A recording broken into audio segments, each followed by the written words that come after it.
Greetings. I am Father Michael Nicosia, the Vicar of the Rocky Mountain region of the Ecumenical Catholic Communion.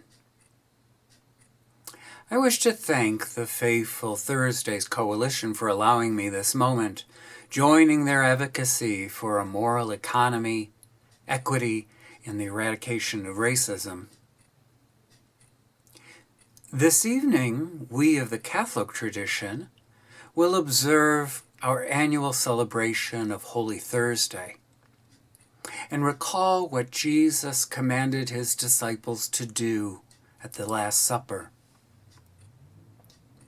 The beloved community sits at the table of hospitality, and all are invited into our communion as we put flesh on Jesus' command to love God and to love our neighbor as ourselves. Jesus' offering of bread and wine at this meal was an expression of his own self-gift, broken and shared for the life of the world. This liturgical action, preserved in the ancient tradition of the Church, was the defining ritual of the earliest Christian communities, but not the only ritual. The communities that gave us the Gospel according to John passed on a separate tradition which focused on another image of self-sacrifice to symbolize the dying to self that we are called to if we are to flourish as a beloved community.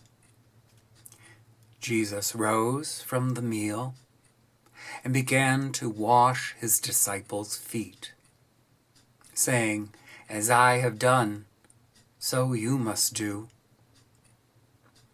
This command to humbly serve one another is as binding as take and eat, take and drink, and is equally a sign of Christ's presence in our midst. As we gather at table, we bless not only the food before us, but give thanks to the hands that worked the earth to bring us the fruits of their labors.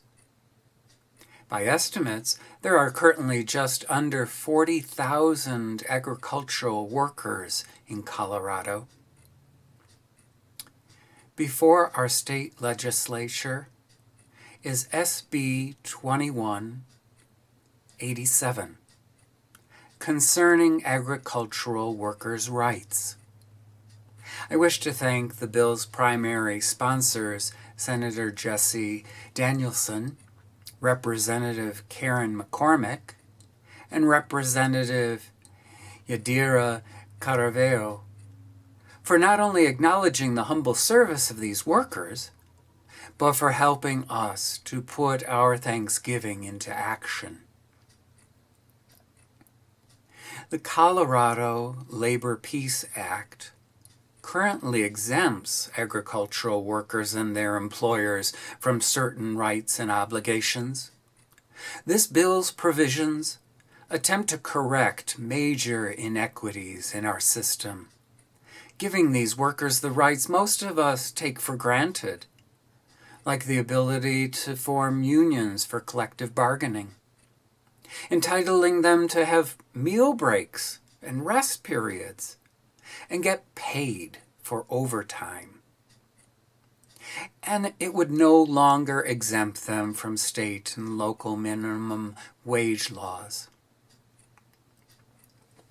Senator Danielson writes, "At the core of SB 87, the Farm Workers' Bill of Rights, is respect for labor. The people who feed Colorado can hardly feed their families because of the low pay. They report horrific abuse at their workplaces, lack of access to health care, and fear of retaliation for speaking out against these conditions.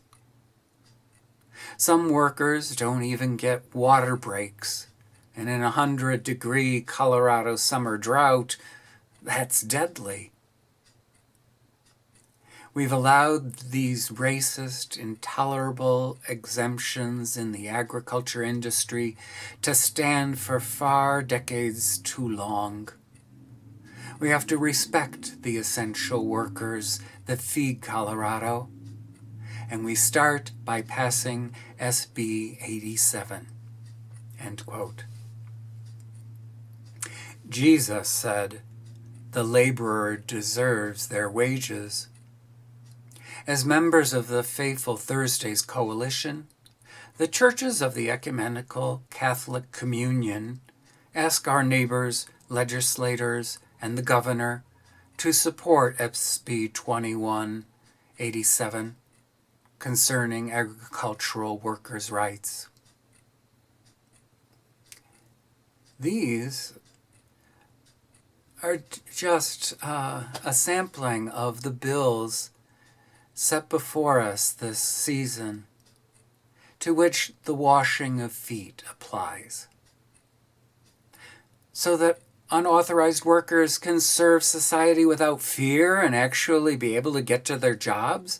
We can stop insisting on lawful presence documentation when they try to get or renew a driver's license.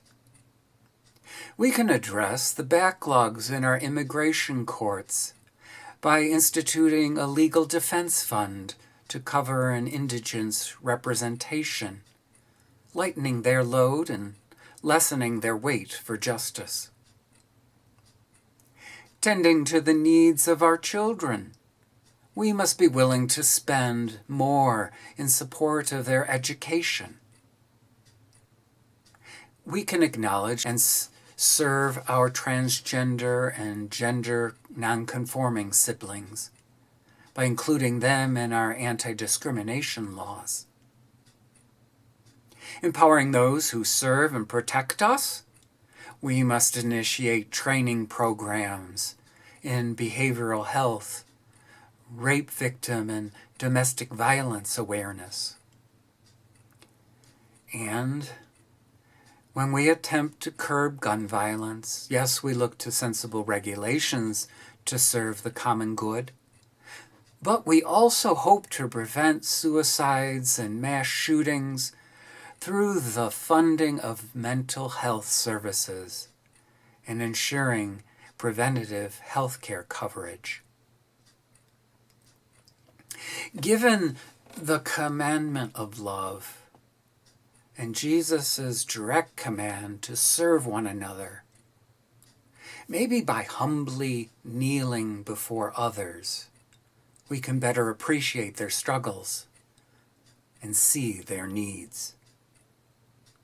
May God bless our beloved community.